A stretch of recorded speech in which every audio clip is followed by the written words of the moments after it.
here I am again, doing this thing which feels important for me. That's what it's about. It's not about impressing anybody. It's not about telling anybody anything.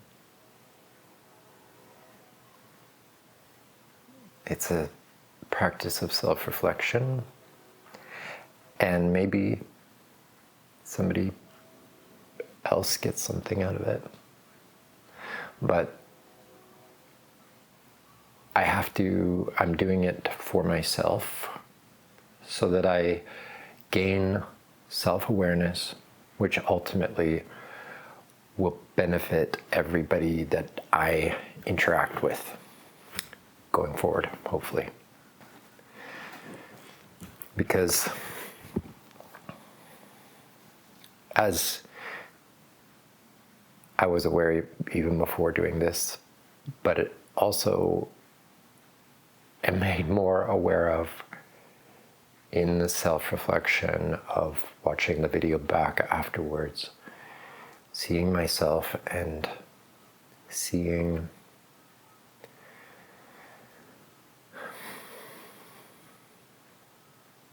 the kind of narcissistic traits, the blind spots, the mannerisms, and that I want to shake those up and reformat myself. I believe it's the time for it. This is not easy for me to do, but I think it's something that will get easier. And my intuition about that is because that's what I need to do to actually do public speaking, do the things that I've wanted to do for a long time, which I think are innate to intrinsically, or at least in this life, who I am about, and that is being a conscious person, a conscientious person, but also not being debilitated by that. Not being afraid to take action for fear of the repercussions. And I've experienced this kind of paralysis in my life because I felt the weight of everything, the weight of every decision, and not that it was the truth or that it was accurate.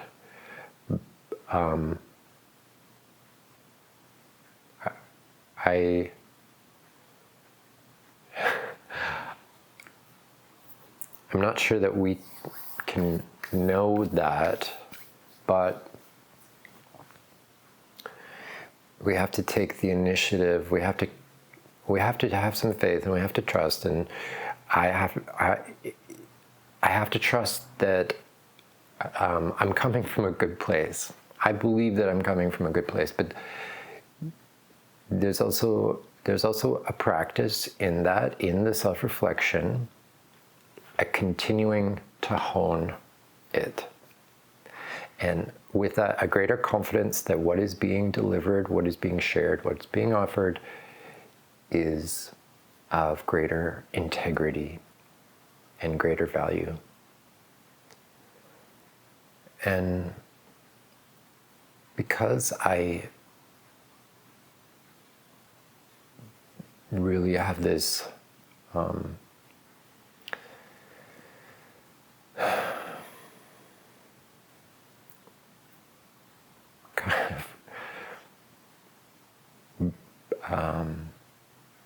well, there's a number of things.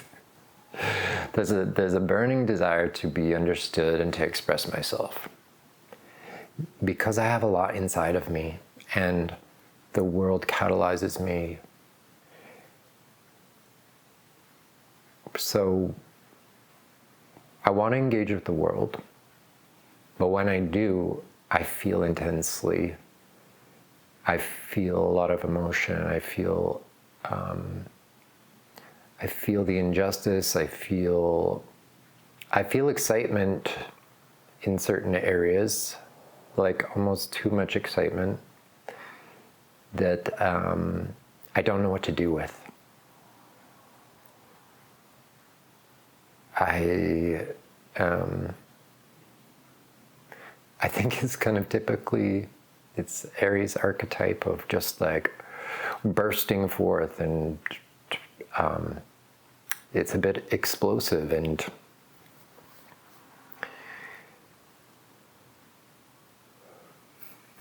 it is also it also makes sense to temper that and find the appropriate places for that and the appropriate outlet.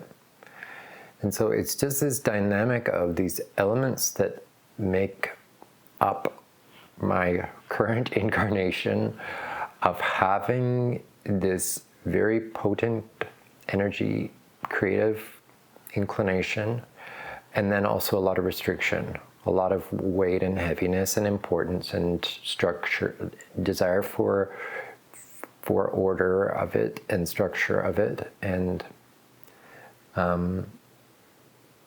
yeah, it's kind of a high stakes game. And because I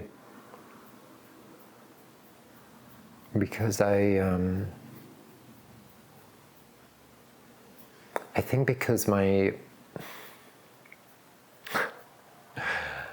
don't know. I kind of want to stop psychoanalyzing myself. And even this video process, it's application as opposed to just being so cerebral, because I am very cerebral. I'm more comfortable just in my head. That's a kind of low risk place. And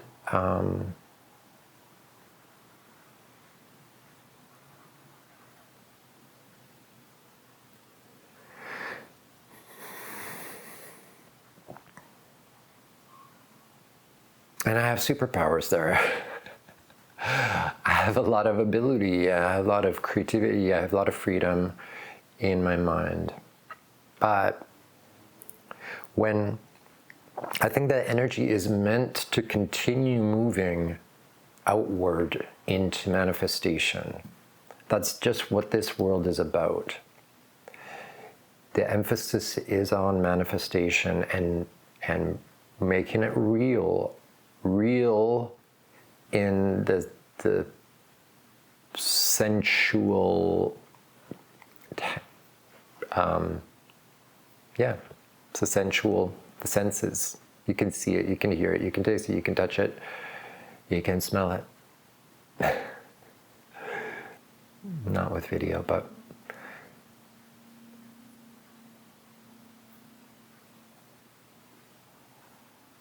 I absolutely do want that. I am an essential being, and I have I think so I've been struggling with physical health things throughout my life.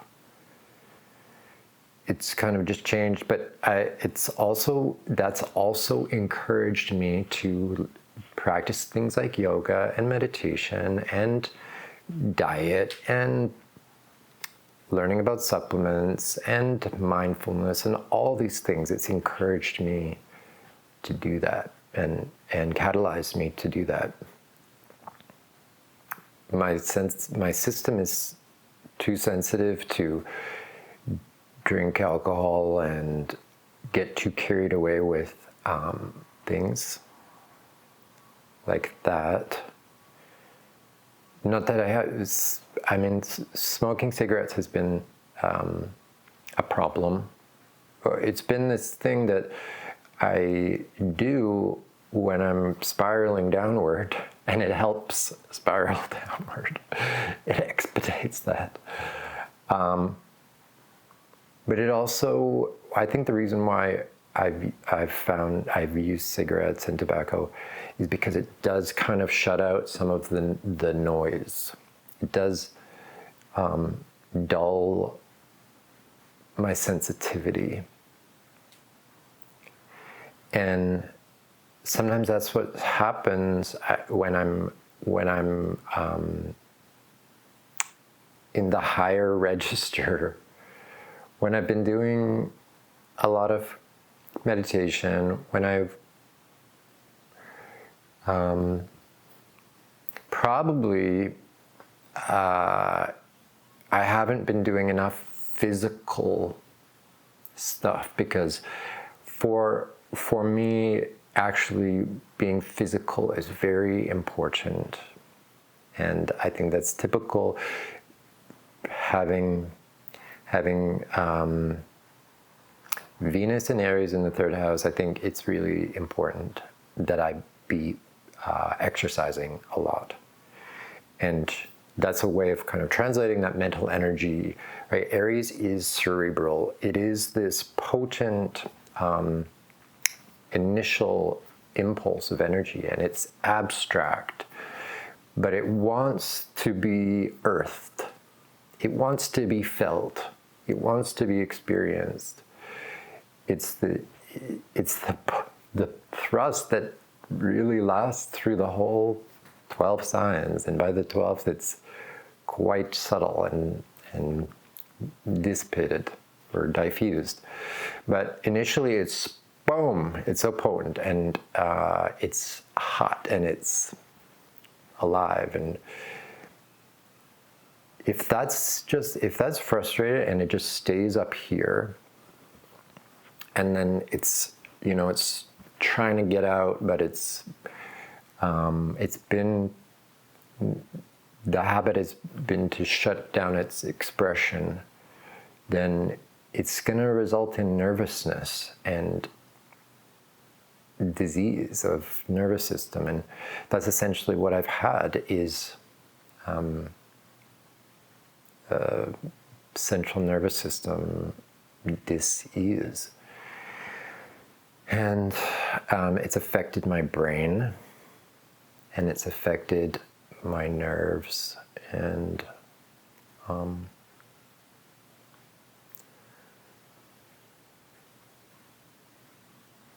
so part of my spiritual practice needs to be physical exercise, which makes sense in the whole paradigm that I ascribe to and think needs to be certainly I'm not reinventing the wheel. Or am I trying to reinvent the wheel? Perhaps. Other people have described this lots. But I think it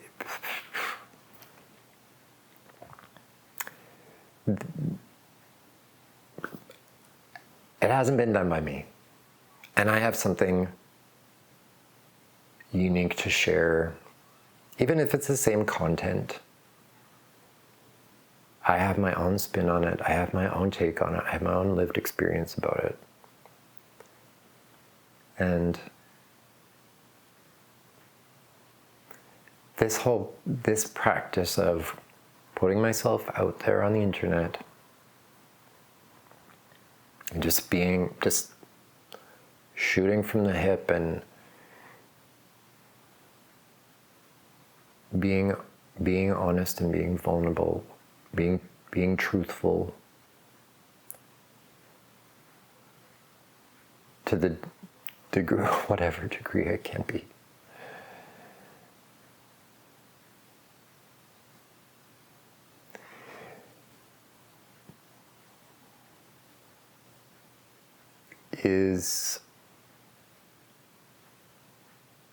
Is within that philosophy of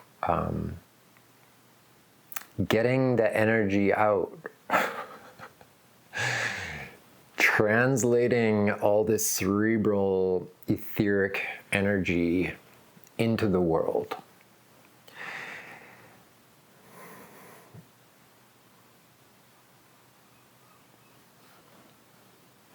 Not holding on to it beyond its gestational period. Not being overly precious about whatever's coming forth. Just letting it flow. Trusting that it's not going to harm anyone, that nobody's going to want to harm me because of what I've expressed, and that it's safe to do it. It's safe to do it. I know that the world is not safe. There's really no such thing as safety. There's no guarantee that something's not going to be harmful or be harmed. There's a lot of harm in this world, but we can look at events in different ways, and we can look at experiences in different ways, and see that perhaps it fits perfectly into an unfolding path of learning and refinement and getting to the heart of things. I don't know. I don't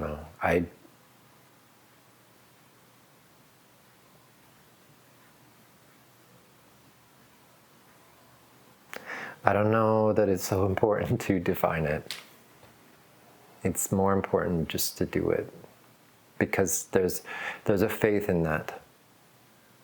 I don't really trust my ego. I don't really trust the character that is highly emphasized being a human being. It's like it's just what, well, we're conditioned to identify with. And then we take it on, we take these clothes on, we take this persona on, we take these neural pathways on, we take this device, this tuning device on as our self. And it kind of hardens around our essence. It kind of crystallizes, and that's good too, because you don't want to be going through life like a jellyfish. You want to have some integrity, and that just like the way that our body works, with having bones that muscles pull against, this dynamic of soft and hard and fluid and rigid, and it's this interplay that's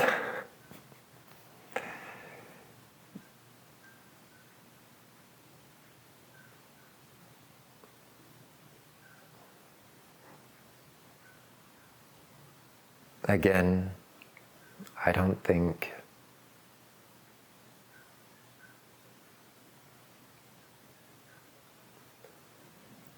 that we get to the understanding of it by intellectualizing it.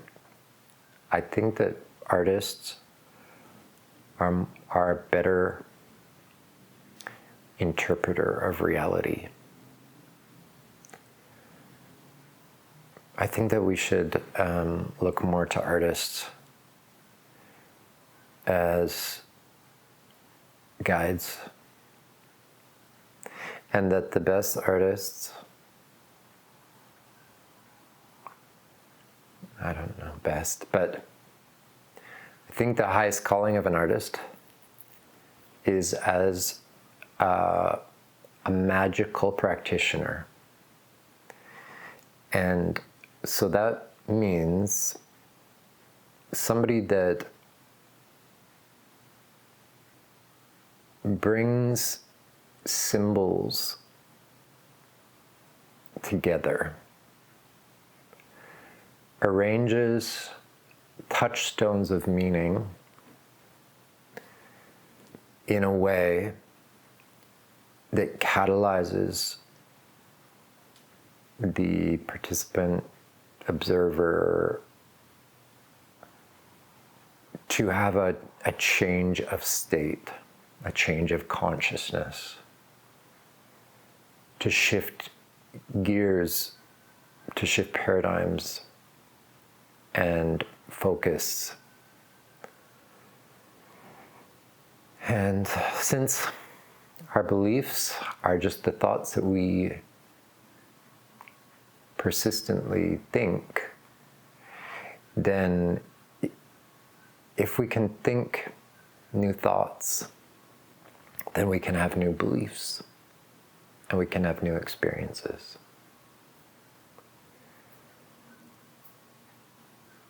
And I think anything can be a ritual, anything can be magic. Our lives are full of magic and ritual. But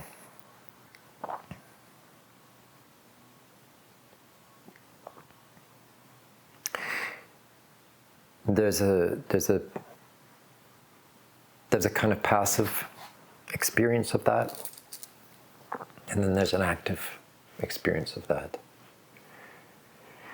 And I think that's a big part of being human, is going from being a sheeple, being led, and then questioning everything,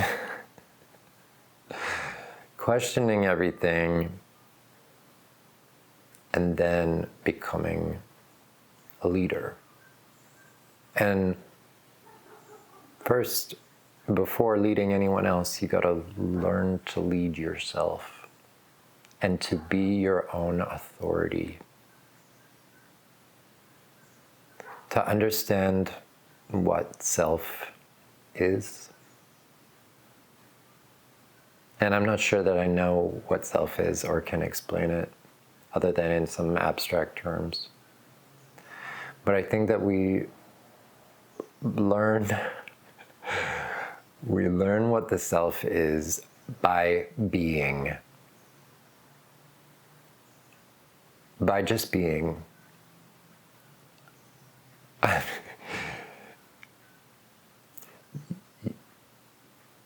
The foundation of it is just being, is letting go of trying, is stopping trying.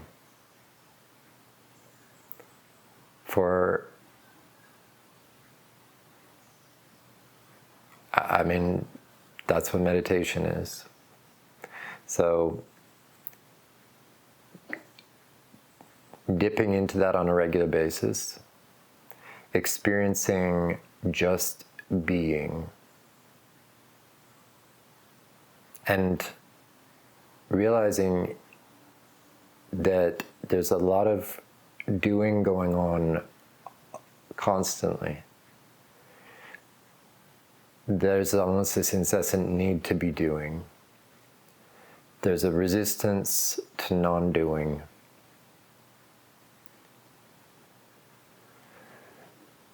And I guess that's just life, wanting to live, wanting to be, wanting to experience. I don't think that's wrong, but there's no problem with that. However, at a certain point, there's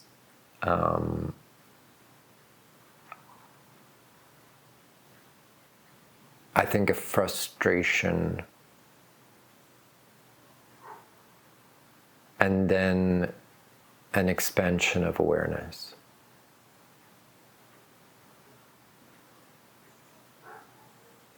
And it's probably just a natural part of the evolution of consciousness.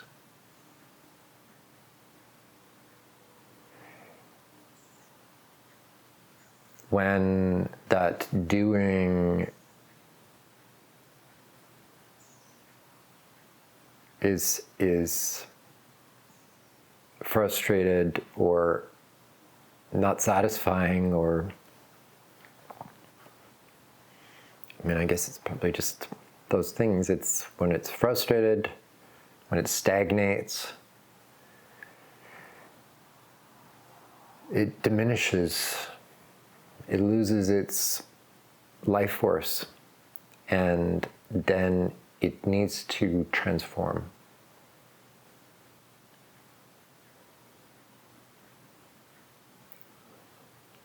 And I think this is happening on a micro and macrocosmic level all the time.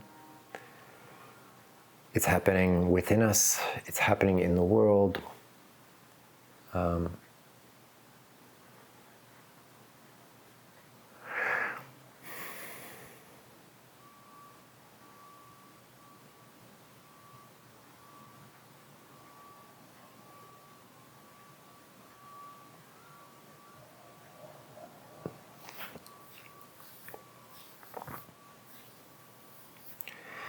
So I have felt a lot of frustration. But I think that's in measure to my desire to evolve, to this thrusting forth, this hunger, this excitement, all this stuff it is coming up against old patterns that I'm ready to outgrow, that I'm outgrowing. And those are unconscious behaviors. Those are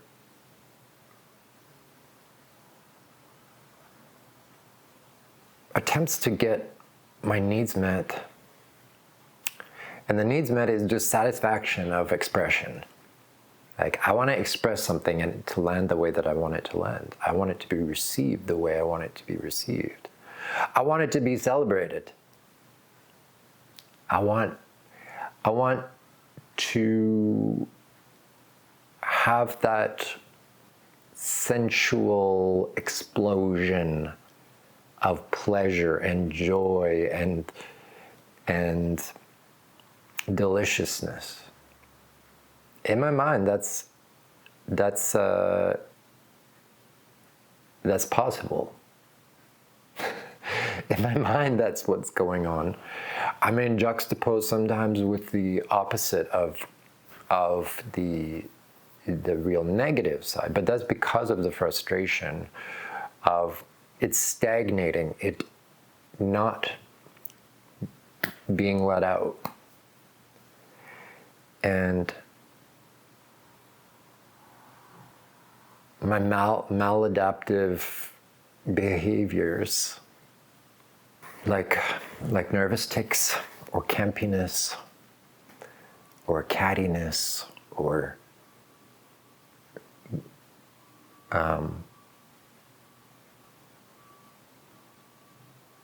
taking on other people's emotions. I don't need to. It's not my obligation. And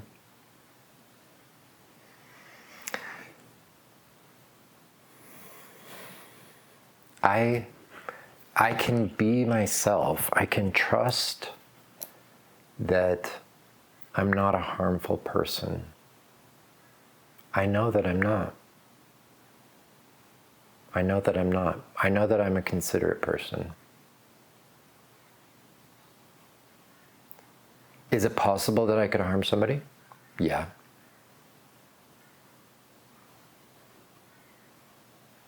Do I want to do that? No. Is it possible that there might be a situation that calls for that? It's possible. It's possible. Is it possible that I might accidentally do that? It is possible. But I don't think it's likely. I think it's less likely as I increase my self-awareness.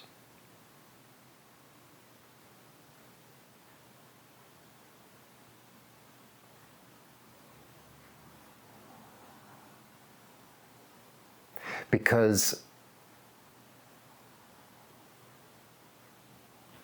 when I'm finding those appropriate channels, those outlets and those directions, those manifestations that I really want, and am finding that path of least resistance and most satisfaction. It's not easy, but it gets easier in the doing. And that's where we have to have faith. That saying, you gotta crack a few eggs.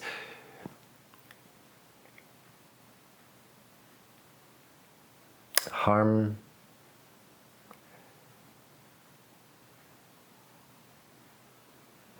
this is the thing that is difficult for me. I have fear. I have fear of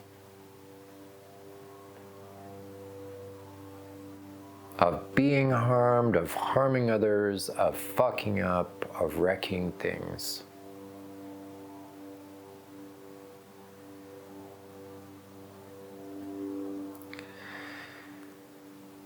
But I'm recognizing it, and I think that it will dissipate as I recognize it, as I process it in an artistic way, in an artful way. Because it doesn't help just keeping it all inside. That's when it is the most harmful.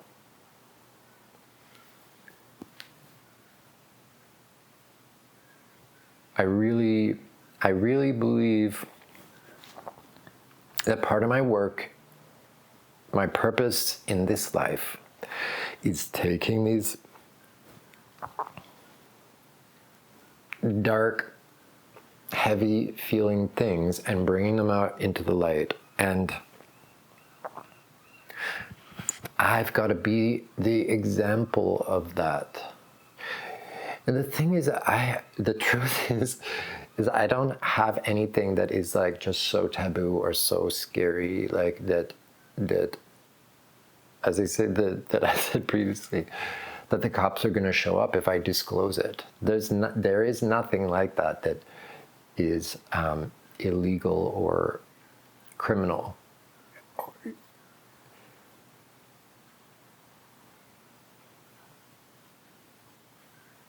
There are taboo things, there are edgy things, but this world, I think the average person has more fearful fantasies, has more dark secrets than we let on. And this is a problem. This is a problem because it creates this energy of shame, and it's what enslaves us. And it's why our consciousness is dimmed and we're stuck in a rat maze because we're dimmed. That the weight of those negative feelings in our unconscious and beliefs and thoughts weigh us down, keep us stuck. The fear keeps us stuck. And we need to liberate that energy. It is treasure in a dragon's lair.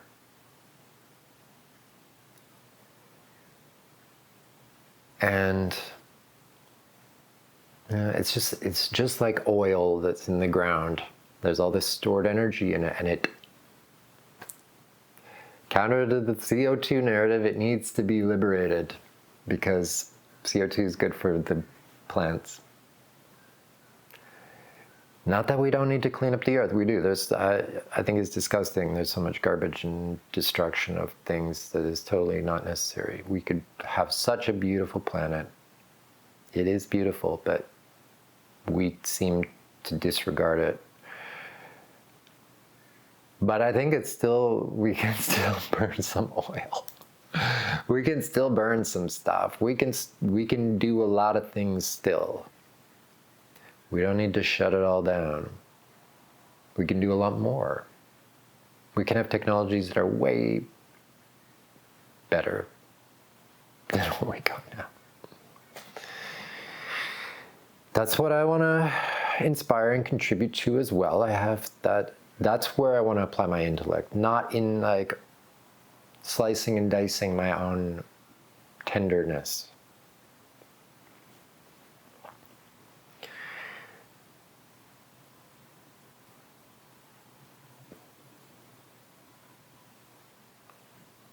I feel already this shift in me in doing this, and it is a dedication to myself. This is like my practice is self-awareness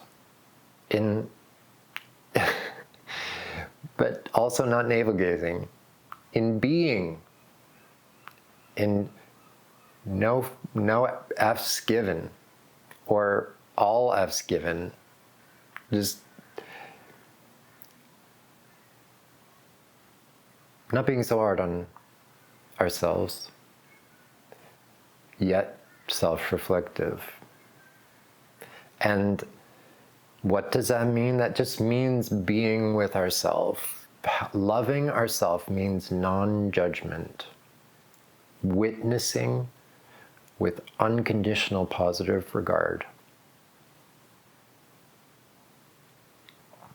And I believe that in doing that, we will naturally evolve. We don't need to dissect all these things. We don't need to psychoanalyze and create more stories about our stories. In our heads, at least. Like, if we're gonna make a story of it, make it into something beautiful. Translate it into the world.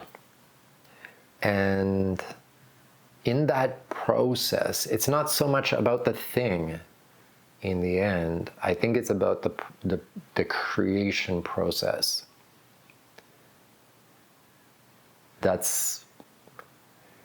And sure, a secondary thing of it's like an interesting world to be in, and we get catalyzed by other people's creations. Not that we know what they are. We make it what it is. We look at somebody's art and we make it what it is. And they can have tried to convey something. But it's a fluid thing. They can't insist on how we interpret it.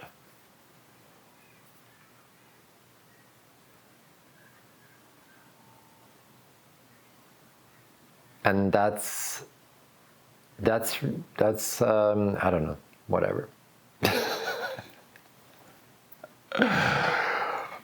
I really just want to create. I really just want to be my playful, creative self that I've been all along.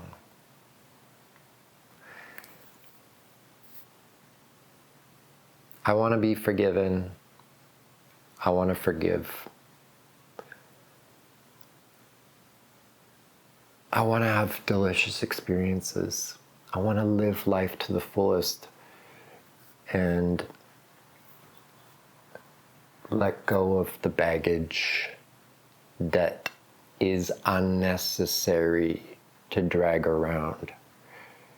Trusting that everything I need, all the creative tools or partners or money or whatever, will be where I need it, when I need it. I believe that is the case, that in the present moment is everything that we need. Especially when we take those leaps of faith. When we're grasping onto things, then we're kind of clogging up those pipes. We're actually not in the present. When we're in the present, there's no attachment. So things don't belong to me. Even my identity doesn't belong to me. It's just a vessel. It's just a tool. It's also not even separate from anything else.